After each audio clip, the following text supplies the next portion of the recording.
Shalom Bapak Ibu Saudara. Oke, puji Tuhan, kita sama-sama akan belajar apa yang jadi pesan Tuhan buat kita semua. Pesannya adalah gini, jubah apa yang Anda kenakan saat ini? Wow, bicara soal jubah. Jubah apa yang Anda kenakan saat ini? Jadi jubah apa yang kita kenakan? Nah, jubah apa Pak? Nanti kita akan belajar lewat pesan yang Tuhan sampaikan. Kita akan baca ayat yang menjadi dasar pesan ini. Nah, kita akan menangkap bahwa ada jubah. Pagi ini ada banyak jubah-jubah yang akan kita bahas sehingga kita paham ya apa yang Tuhan maksud ya. Mungkin kita belum bisa menjawab ya kalau ada pertanyaan jubah apa yang Anda kenakan saat ini. Jubah apa ya gitu. Oke, mari saat ini kita buka di dalam Kejadian 41 ayat 42. Saya mau ajak kita baca sama-sama ini satu ayat. Kejadian 41 ayat 42. Nah, kalau kita udah baca ayatnya kita mulai ngerti, tentang Yusuf toh. Oke, 1, 2, 3. Sesudah itu Fir'aun menanggalkan cincin materainya pada jarinya dan mengenakannya pada jari Yusuf. Dipakaikannya lah kepada Yusuf pakaian daripada kain halus dan digantungkannya kalung emas pada lehernya. Nah, Bapak Ibu Saudara, ini adalah momen di mana puncak daripada akhir perjalanan panjang Yusuf yang gak enak itu.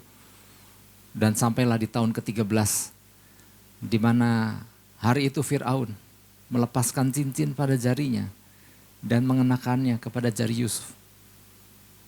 Ini kan yang sering kita dengar. Tapi di situ dilanjut. Lalu dipakaikannya lah kepada Yusuf pakaian daripada kain halus. Ada pakaian yang dikenakan kepada Yusuf. Dan yang ketiga, dan digantungkannya kalung emas pada lehernya. Ya. Kita sering bahas tentang bagaimana Fir'aun melepaskan cincin pada jarinya dan mengenakannya kepada Yusuf. Kita sering bahas ini ketika kita bahas tentang kuasa dan otoritas.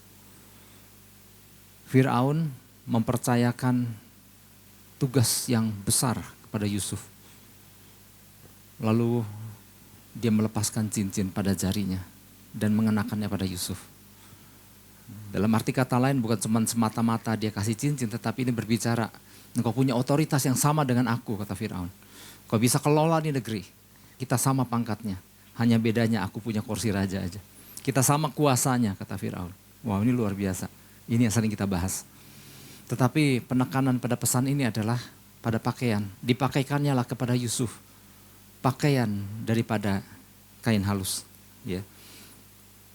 Di dalam New King James Version di situ dikatakan, and he clothed him in garments of fine linen.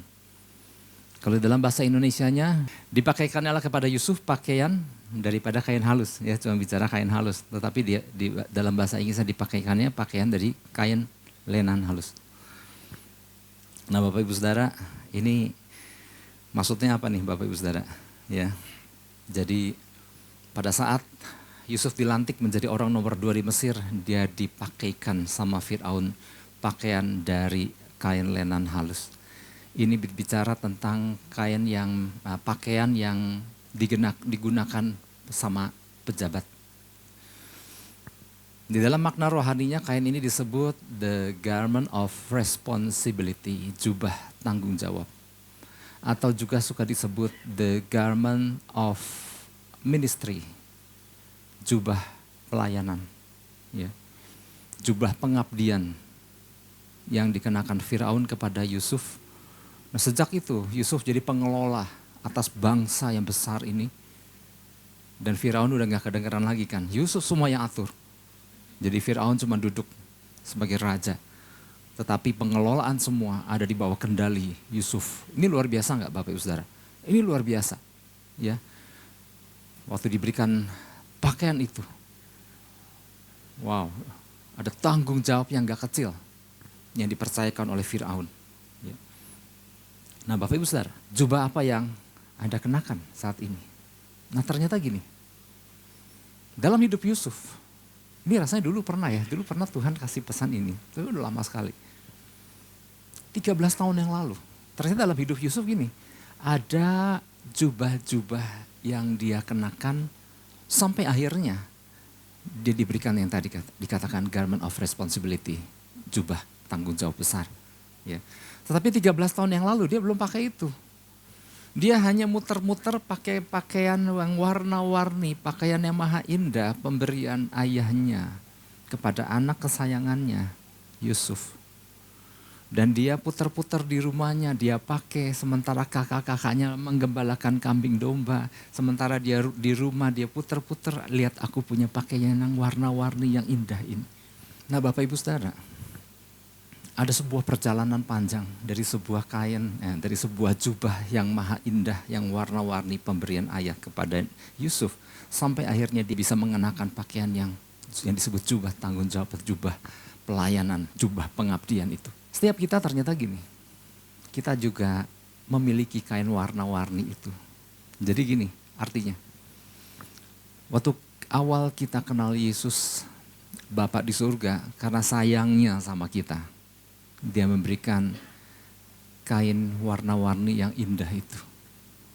Karena ternyata gini, kain yang warna-warni itu namanya garment of salvation, jubah keselamatan. Wow, jubah apa? Jubah keselamatan. Kenapa saya bisa menamakan kain warna-warni itu sebagai jubah keselamatan, Pak? Ini bisa-bisanya Pak Ishak aja dibilang jubah keselamatan. Ternyata gini, di dalam bahasa aslinya adalah ketonet. Jadi jubah warna-warni yang dikenakan Yusuf itu namanya ketonet.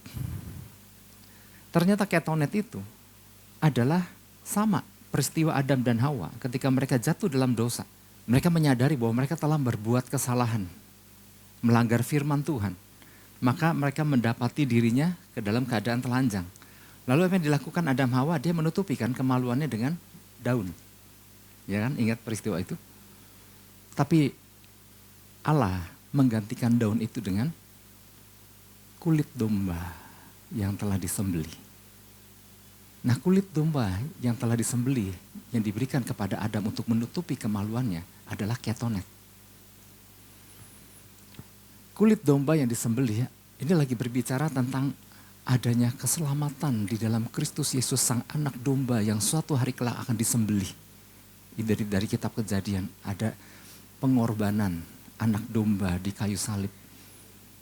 Nah, kulit yang dikenakan hasil pengorbanan sang anak domba itu yang dikenakan kepada manusia berdosa namanya ketonet. Ternyata jubah yang dikenakan Yusuf warna-warni itu karena kasihnya sang bapa kepada anaknya, ini namanya ketonet.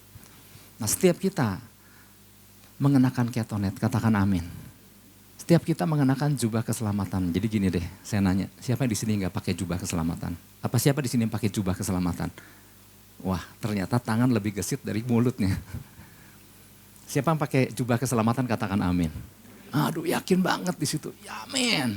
Aku ada jubah keselamatan. Kenapa? Gak semua orang punya pakaian ini. Kita harus yakin. Gitu. Ini lagi bicara baru jubah yang pertama nih, belum jubah-jubah yang lain. Harus yakin kita ada jubah keselamatan di dalam hidup kita. Nah Bapak Ibu Saudara lanjut ya.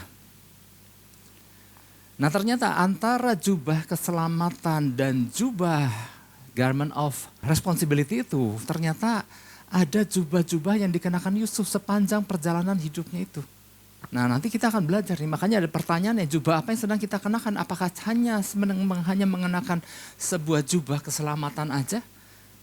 Tapi apakah kita sudah mengenakan jubah tanggung jawab itu? Nah nanti kita akan sendiri menjawabnya.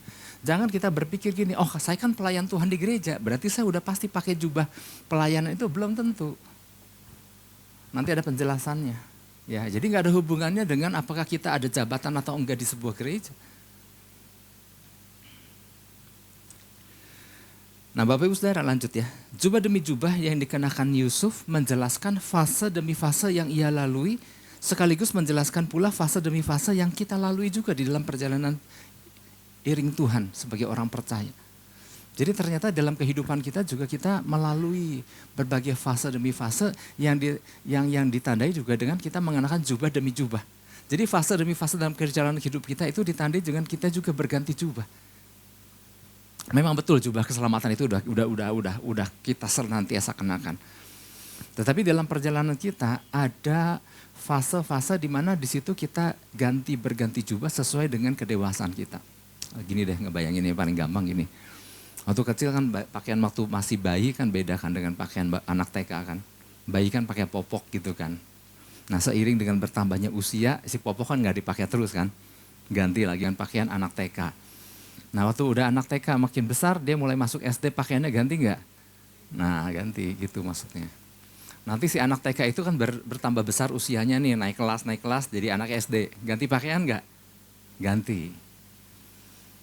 Apa saya lanjutin? Nanti si anak SD ini bertambah usianya terus naik kelas jadi anak SMP. Pakaiannya ganti nggak? Ganti. Lalu si anak SMP ya terus ya. Nanti pakai SMA kan pakai pakaian SMA dan artinya gini, sepanjang perjalanan tahun demi tahun perjalanan kita tuh ada pakaian-pakaian yang berbicara soal pergantian pakaian ya. Nah Bapak Ibu Saudara, oke lanjut ya. Nah sebelum Yusuf mengenakan jubah tanggung jawab atau jubah pelayanan, nah ada jubah-jubah yang tadi saya bilang itu. Dan jubah-jubah ini yang akan mengantar Yusuf suatu hari di tahun ke-13 untuk dikenakan sama Fir'aun jubah tanggung jawab atau jubah pelayanan itu. Nah ini yang jadi pesan Tuhan bagi kita. Tuhan mau kita menyadari bahwa jubah demi jubah yang kita kenakan seharusnya menuntun kita akhirnya mengenakan jubah tanggung jawab atau jubah pelayanan atau yang disebut garment of ministry atau garment of responsibility seperti yang Yusuf kenakan. Ya. Oke, saya mau tanya dulu siapa yang rindu ada di posisi Yusuf dikenakan pakaian pelayanan atau pakaian tanggung jawab besar? Wah, semua, berarti ngerti ya. Oke, saya cuma ngecek aja, ngerti apa enggak. Jubah ini bukan sekedar seseorang sudah melayani di gereja, ya. Jadi ini nggak ada hubungannya, ya antara. Karena gini, kalau saya ngomong gini, ada yang nggak melayani di gereja, ya berarti aku nggak bisa pakai jubah itu. Jadi memang nggak ada hubungannya, ya. Jubah ini bukan sekadar jubah melayani gereja, namun ini berbicara tentang keadaan seseorang yang sudah melewati berbagai fase sehingga yang muncul adalah gini. Waktu seorang mengenakan jubah yang tadi, garment of responsibility atau garment of ministry itu, cirinya gini. Sehingga muncul yang muncul adalah gini, kerendahan hati. Kemudian dapat menangkap apa yang menjadi kehendak Tuhan. Ya, menangkap apa yang Tuhan kehendaki dalam hidupnya. Yusuf di posisi itu dia begitu tahu sekali, wow aku diberikan tanggung jawab mengelola negeri ini. Ya. Kan Firaun kan waktu dia mimpi itu kan dia panggil Yusuf kan. Yusuf kan jelaskan nanti ada 7 tahun kemakmuran ya, yang kemudian akan dilanjut dengan 7 tahun kekurangan. Nah Tuanku harus punya orang yang memiliki roh yang dipenuhi dengan roh Allah, seorang yang punya hikmat dan akal budi untuk mengelola itu. Di 7 tahun kelebihan dan di 7 tahun kekurangan. Nah kemudian kan Firaun kan mencari di istana, adakah orang yang dimaksud seperti Yusuf itu tadi. Ternyata kan di Mesir nggak ada, makanya Firaun bilang, Yusuf bagaimana kalau engkau saja menjadi orang yang dimaksud tadi.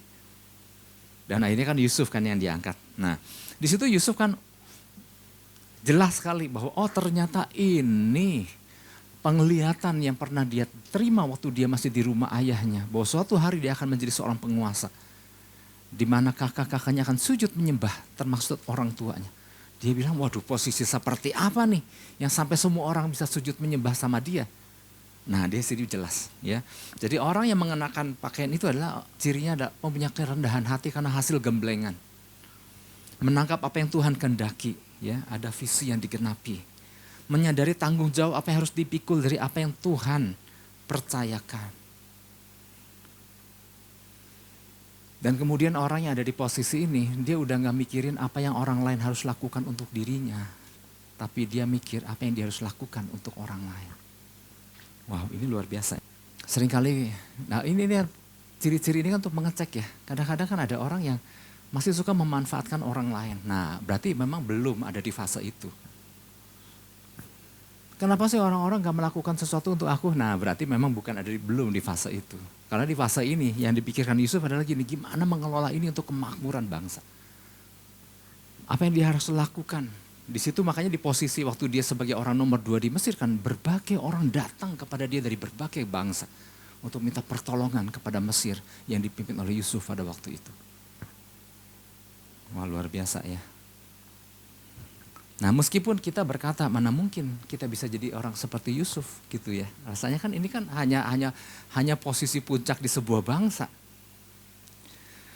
Tapi kita bisa mulai dengan bersikap seperti Yusuf yang dikenakan pakaian jubah tanggung jawab itu dalam lingkup yang lebih kecil.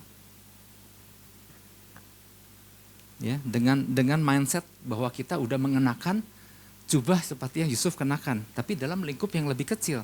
Ya, kalau Yusuf mengelola Mesir, sebuah bangsa, nah mungkin kita kalau belum dipercayakan Tuhan mengelola sebuah bangsa, mengelola sebuah keluarga dulu deh gitu maksudnya. Katakan amin. Sesuatu yang lingkupnya lebih kecil. Tapi kan gak sedikit kan orang keteteran di dalam mengelola keluarga yang jumlahnya paling cuma 4-5 orang gitu. Tapi kalau kita nangkep, kita dikenakan jubah tanggung jawab itu, maka yang keluarga yang kecil ini kita akan mudah untuk mengelolanya. Atau gini, kadang jangan bicara keluarga deh. Kadang orang kesulitan loh mengelola dirinya sendiri.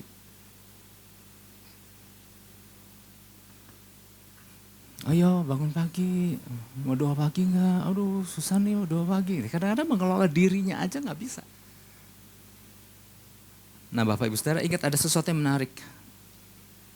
Ternyata gini, kenapa saya bisa bilang jangankan mengelola bangsa, mengelola yang kecil aja kesulitan.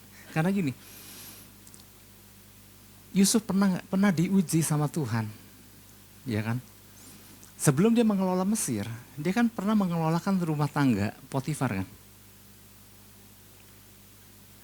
Nah ini lagi-lagi jubah.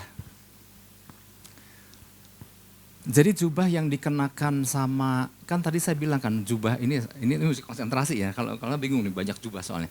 Tadi kan saya bilang jubah ketonet itu kan jubah warna-warni kan namanya ketonet. Tapi waktu Yusuf dikenakan jubah sama Fir'aun, itu namanya beget. Kenapa mesti pakai bahasa aslinya gini? Karena ada yang menarik di sini. Beget itu adalah jubah yang dikenakan Yusuf pada waktu di rumah Potifar. Jadi di rumah Potifar itu Yusuf sudah teruji sebetulnya di situ. Dia bisa nggak ngelola rumah Potifar? Dibilang Potifar sangat diberkati ketika ada Yusuf di situ. Jadi jangan bicara soal Yusuf mengelola negeri dulu, dipercayakan rumah tangga Potifar aja, dia kelola dengan baik. Ternyata di rumah Potifar Yusuf sudah pakai pakaian yang dimaksud tadi. Tapi gini, tujuan Tuhan bukan supaya Yusuf jadi akhirnya tinggallah Yusuf di rumah Potifar dan dia mengelola dengan luar biasa, enggak. Target Tuhan bukan rumah Potifar. Makanya Yusuf perlu terus lanjutkan perjalanannya untuk dia nanti kelola bangsa. Nah jadi sebelum kita dipercayakan hal-hal yang besar, mengenakan jubah tanggung jawab yang luar biasa itu, kita mulailah dengan lingkup yang kecil dulu. Yusuf sendiri bisa mengelola termasuk istrinya Potifar yang ngajak tidur. Sorry Tuan Putri, engkau enggak termasuk yang aku kelola. Wah dia begitu cakap mengelola itu. Enggak acak-acakan. Ya kadang-kadang kan ada orang sulit kan mengelola mana istri sendiri, mana istri orang kan masih terbalik-balik. Tapi Yusuf ngerti sekali mana yang bukan istri dia. Nah di situ dikatakan inilah jubah yang dikenakan Yusuf, beget itu. Garment of responsibility, jubah tanggung jawab. Nah maksudnya adalah gini, Tuhan mau kita mengenakan jubah yang model begini nih. Dipercaya kecil kita bisa kelola, dipercaya diri sendiri kita bisa bawa diri sendiri. Kalau waktunya ibadah kita bisa bawa diri kita untuk ibadah. Kalau dipercaya untuk melayani di sebuah gereja kita bisa melakukan fungsi kita dengan baik di sebuah gereja. Kalau dipercaya untuk mengelola keluarga kita bisa kelola keluarga kita yang jumlahnya gak banyak itu. Apapun yang dipercayakan. Tuhan mau kita cakep mengelola. Nah tapi kan itu nggak sekonyong-konyong dikenakan jubah itu. Ada jubah-jubah yang Tuhan percayakan yang kita harus bisa kelola juga. Oke lanjut ya. Beberapa prinsip, nah langsung masuk ya. Beberapa prinsip yang harus kita pahami berkaitan dengan pesan Tuhan ini agar kita benar-benar mengenakan jubah yang Tuhan maksud. Ya, seperti yang Yusuf kenakan itu. Garment of responsibility itu. Beberapa di antaranya, yang pertama gini. Menyadari bahwa ternyata ada jubah-jubah pembentukan yang harus kita rela kenakan terlebih dahulu. Jadi sebelum sampai kepada jubah garment of responsibility itu ada jubah-jubah lain yang dikenakan, yang kita kenakan. Nah kita ternyata jubah-jubah itu adalah jubah pembentukan. Oke, saya ulangin ya. Menyadari bahwa ternyata ada jubah-jubah pembentukan yang harus kita rela kenakan terlebih dahulu. Kan Yusuf nggak sekonyong-konyong dipakaikan pakaian itu kan. Betul, dia pernah pakai, betul di awal dia pakai yang warna-warni itu kan, garment of salvation. Nah di antaranya sebelum sampai mencapai tahun ke-13, ternyata ada banyak jubah-jubah yang dikenakan kepada Yusuf dan dia bisa pakai itu dengan baik. Oke, Kejadian 37 ayat 23 sampai 24.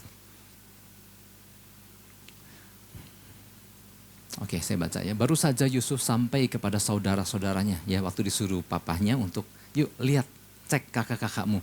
Baru saja Yusuf sampai kepada saudara-saudaranya, mereka menanggalkan jubah Yusuf. Jubah maha indah yang dipakainya itu, ayat 24. Dan mereka membawa dia dan melemparkan dia ke dalam sumur. Sumur itu kosong, tidak berair. Nah, mulai masuk babak ini, dia mulai dikenakan pakaian yang lain. Dan pakaian ini gak mudah. Namanya garment of humiliation. Pakaian penderitaan. Pakaian penghinaan. Ini gak mudah. Tapi Yusuf sebelum dia pakai yang diberikan Fir'aun itu, dia harus mengenakan ada pakaian-pakaian yang gak enak. Sama di dalam kehidupan kita. Ada tantangan-tantangan, ada masalah-masalah yang harus kita hadapi. Ada hal yang dulu enak dan kemudian loh kau ngalami gitu. Nah kalau dari mulut masih keluar, enak dulu ikut kepercayaan yang lama ya. Nah artinya orang percaya itu belum bisa melewati masa-masa yang gak enak itu karena dari mulutnya masih bilang enakan dulu ikut kepercayaan yang lama. Tapi lihat Yusuf, adakah sungut-sungut waktu dia mengenakan pakaian ini? Kan enggak. Dilempar ke sumur kering. Kita gak pernah dilempar ke sumur kering, Yusuf pernah dilempar ke sumur kering. Kemudian diangkat lagi sama saudara-saudaranya, kemudian dijual ke pedagang Midian. Nah disitulah pakaian-pakaian penderitaan, jubah-jubah penderitaan yang dikenakan oleh Yusuf. Gak enak ya, sangat gak enak. Tiba-tiba Yusuf harus nanggung musibah ya dikatakan. Ternyata gini, pakaian-pakaian yang dikenakan Yusuf ini, kalau kita lihat dari kacamatanya Tuhan adalah sengajanya Tuhan. Karena Tuhan lagi mau membawa Yusuf dari tanah Kanaan ke Mesir. Karena titik lokasi penggenapan adalah Mesir, kita sering dengar itu. Maka Tuhan perlu membawa Yusuf step by step meninggalkan tanah kelahirannya untuk bergerak menuju ke Mesir. Maka harus dijual dulu ke pedagang Midian yang sedang bergerak menuju ke Mesir, mau dagang ke Mesir. Buat Yusuf ini penderitaan, loh kok tiba-tiba aku jadi budak belian. Meskipun pakaian fisiknya mungkin seorang budak nggak pakai pakaian yang benar. Mungkin tidak berpakaian tetapi Yusuf sedang mengenakan istilahnya dalam tanda kutip jubah kesengsaraan, jubah penderitaan. Saya nggak tahu makanya di sini kan pertanyaan apakah yang sedang kita kenakan. Ada di fase manakah kita masing-masing. Di fase manapun kalau kita perhatikan Yusuf gak pernah bicara salah. Ada pembentukan yang sedang Tuhan lakukan buat Yusuf. Ya, seorang anak yang mungkin dimanja dan lain-lain, tetapi Tuhan perlu membentuk Yusuf. Ya. Nah Bapak Ibu Saudara, di fase inilah Yusuf sedang dibentuk pribadinya, direndahkan hatinya, lagi dikosongkan dirinya sama Tuhan, lagi didewasakan imannya. Dan Yusuf jalani itu semua.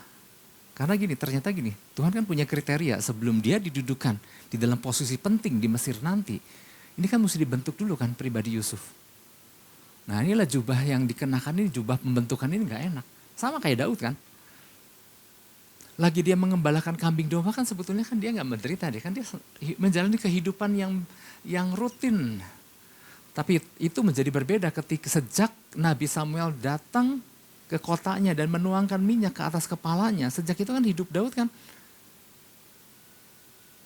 Memang sih Daud sama mirip Yusuf. Sejak dituangkan minyak oleh Nabi Samuel kan. Daud mulai sering main ke istana. Yang dulu gak pernah nginjak istana. Kenapa sering main ke istana? Karena dipanggil. Saul mulai suka diganggu roh jahat.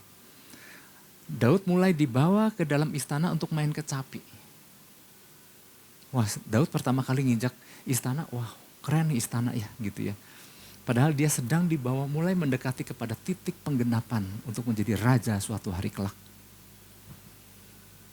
Tapi jubah garment of humiliation yang Daud kenakan ini mulai dia kenakan pada waktu dia mulai menginjakan istana. Ketemu Saul.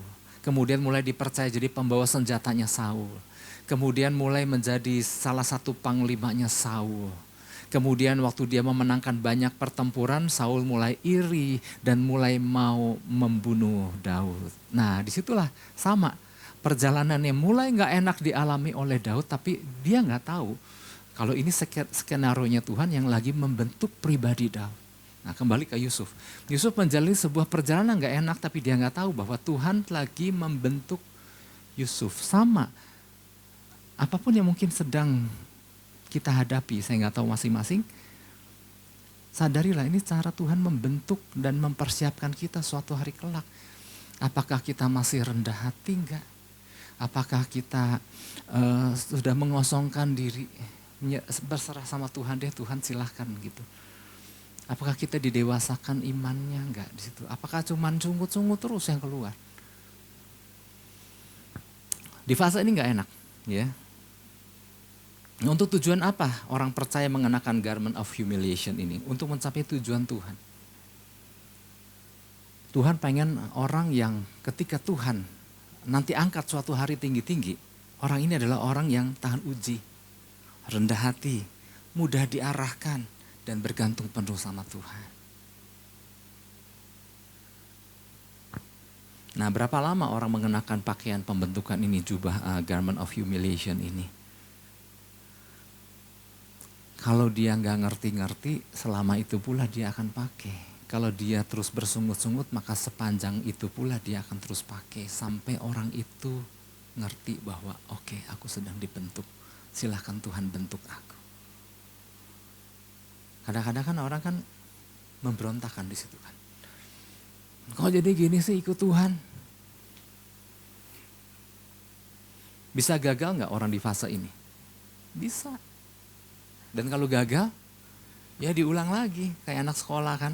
Kalau mata pelajaran ini gagal, ya remedial.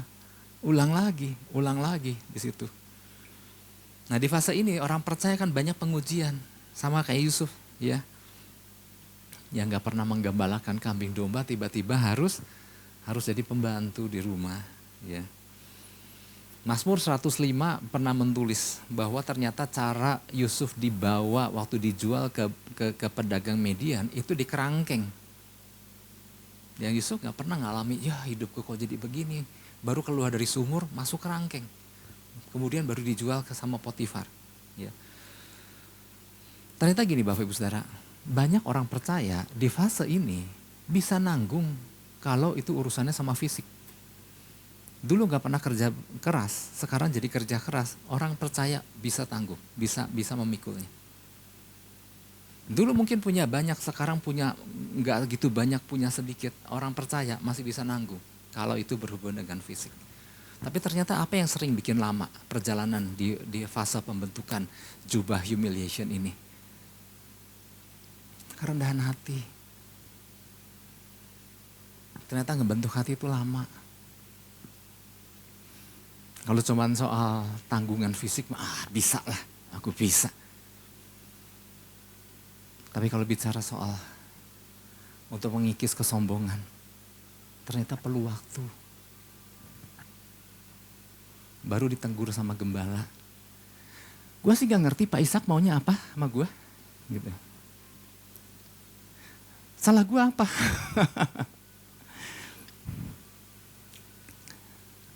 Saya jangan jadi melotot gitu ya. Yang ternyata gini, kelemahan orang Kristen, kelemahan orang percaya, bukannya sulit untuk berubah. Sulit untuk ngerti kalau dia salah. Ternyata saya menemukan gini Bapak Ibu Saudara. Pesan demi pesan Tuhan kan kadang-kadang pesannya menegur kan. Bukannya nggak ngerti. Apa yang jadi pesan Tuhan ini bukan nggak ngerti. Tapi gini, nggak merasa dia gitu. Nah ini kelemahan orang percaya ya. Oh itu mah buat dia, bukan buat gua gitu ya. Nah ternyata gini, yang bikin lama adalah gini, nggak nyadar kalau ternyata itu ditujukan buat dia. Apapun pesan Bapak Ibu Saudara yang disampaikan, itu buat setiap kita masing-masing satu persatu, katakan amin. Yang bikin lama adalah gini, gua mah nggak gitu. Saudara ngerti ya, ternyata gini, itu faktor apa? Kesombongan. Nah, Tuhan mau di masa ini kita siap dengan segala pembentukan. Sama nih, saya lagi ngomong gini nih, saya lagi ngomong buat diri sendiri juga. Jadi ada fase di mana Tuhan lagi bentuk kita, ya. Sebelum kita dipercayakan sesuatu, Tuhan mau bentuk kita. Ternyata yang paling lama bukan soal fisik. Soal fisik mah disuruh manggul seberat apapun, kalau memang harus dijalani gitu. Yang bikin lama adalah masalah kesombongan. Oke, ternyata gini, itulah sebabnya ketika mengenakan garment of humiliation, waktu kita mengenakan jubah pembentukan atau jubah penderitaan ini, kita harus juga pakai garment of righteousness. Ya kan, banyak garment banget ya. Banyak jubah-jubah yang harus kita kenakan. Jadi jangan lupa, kenapa banyak orang percaya nggak merasa bahwa itu buat dia. Kenapa gini? Karena nggak merasa, karena nggak mengenakan jubah kebenaran. Oleh sebab itu, waktu kita ada di dalam fase pembentukan, kenakan jubah kebenaran. Yusuf pakai jubah kebenaran. Makanya waktu dia diajak tidur sama istri Potifar, ada kebenaran di dalam dia. Sorry nyonya, aku lebih takut sama Allahku daripada tidur sama engkau. Mungkin jabatanku mungkin bisa berubah menjadi naik kalau aku tidur sama engkau. Tapi sorry, ada kebenaran di dalam aku.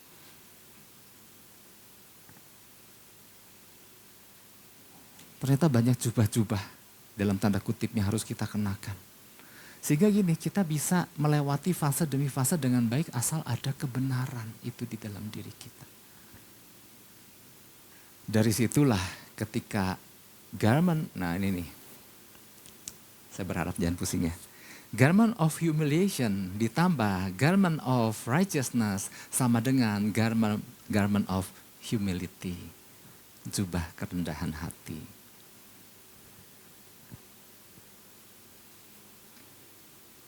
Kayak lagi ngajar Inggris. Oke, lanjut. Jadi itu yang pertama.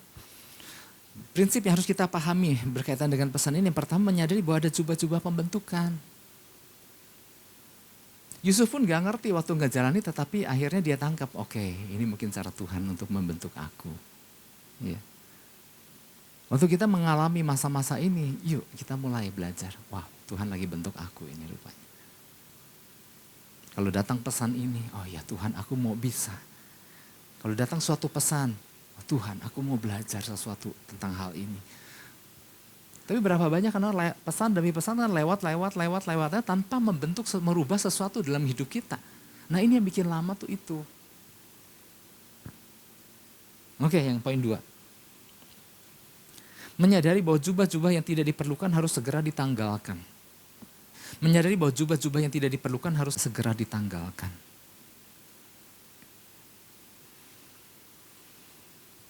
Kalau saya sebutin satu jubah lagi yang Yusuf kenakan, Namanya garment of prisoner, jubah narapidana, ya kan? Nggak tahu ya dulu warnanya oranye atau enggak ya. Tetapi Yusuf pernah mengenakan itu. Waktu dia lari untuk tidak mau tidur dengan siapa? Istri Potifar. Akhirnya kan dia dikejar dan ketangkep, akhirnya di penjara. Nah, disitulah dia mengenakan istilahnya jubah narapidana. Berapa lama perjalanannya di penjara itu? Oh, nggak pernah tahu ya? Nggak pernah baca? Kurang lebih 2 tahun. 13 tahun itu Bapak Ibu Saudara. Nah sekarang ada pertanyaan nih, ada pertanyaan. 13 tahun itu yang paling lama ada di mana Yusuf? Kan di penjara kan jelas 2 tahun. 13 tahun. Kalau dari rumahnya dibuang ke pedagang median bawa ke Mesir, dijual ke rumah Potifar, kan itu nggak mungkin bertahun-tahun kan perjalanan itu kan. Paling lama di mana? Di rumah Potifar.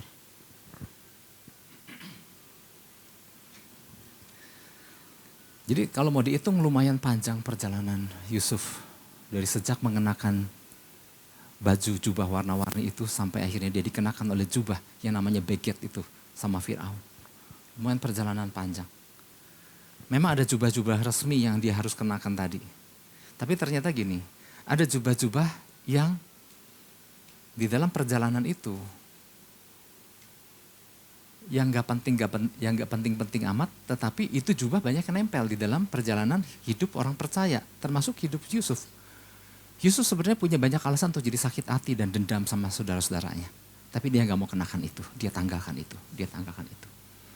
Jubah ketersinggungan, jubah kepahitan, jubah pengen balas dendam, dan lain-lain. Nah tapi berapa banyak orang percaya, di dalam perjalanan itu ada jubah-jubah resmi yang dikenakan kan seperti tadi.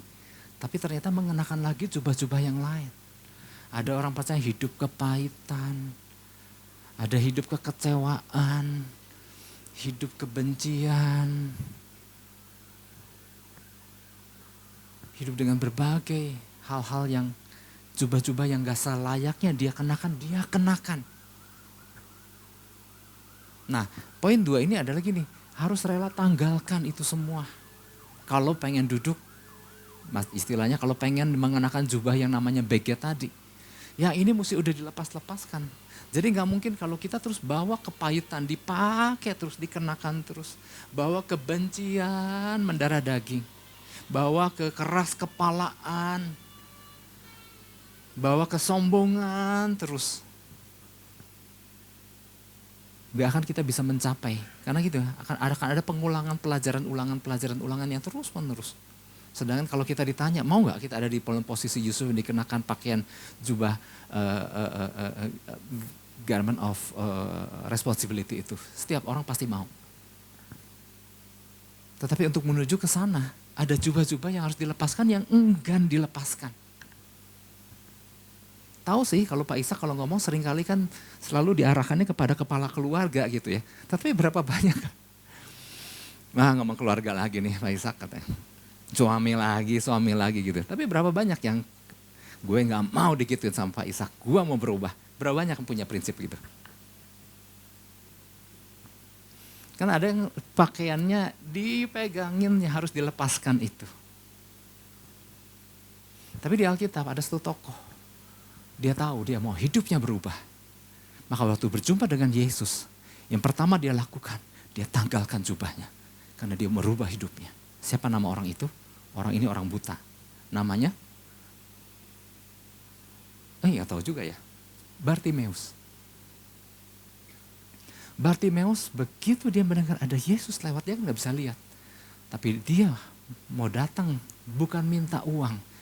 Orang pengemis yang ada di jajaran di situ, di belakang kota Yeriko, di pintu gerbang kota Yeriko, itu semuanya minta uang. Tapi begitu Bartimeus mendengar ada Yesus, dia minta sembuh. Dia gak mau hidupnya kayak begitu lagi. Ada berapa banyak orang hidupnya pengen berubah, tapi gak mau nanggalkan jubahnya.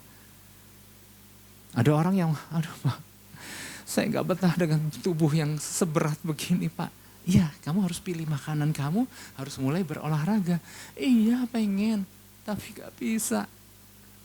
Ada orang kan yang pengen, tapi nggak mau melakukan tindakan kan.